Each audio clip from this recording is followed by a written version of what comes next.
چې کم سړی د علماو بد وایي، کم سړی د علماو بد وایي، وګورئ زمونږ د اکابرو خبرې وګورئ.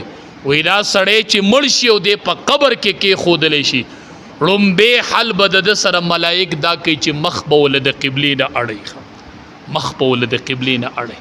دا چې کوم عالم ویلي و هغه وایي زه ژوندی یم. که چا د علماو ګستاخي کړي ما ته یې قبر وښیئ چې زه یې وسپړم چې ویښیم درته چې مخ به یې د قبلې نه وخ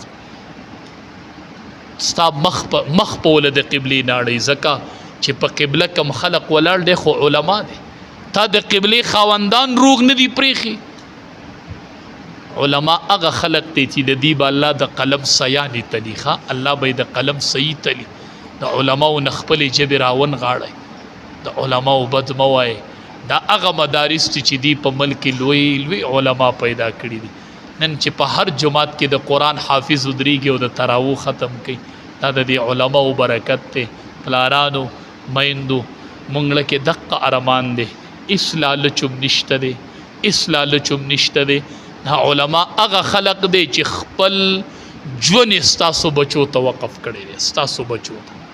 نو مونږ چې د مدرسه کې دستربندي 20-25 حافظان یو د دغه استاد بچی پکې نه، د بچی پکې نه، استادو د بچو دستربندي.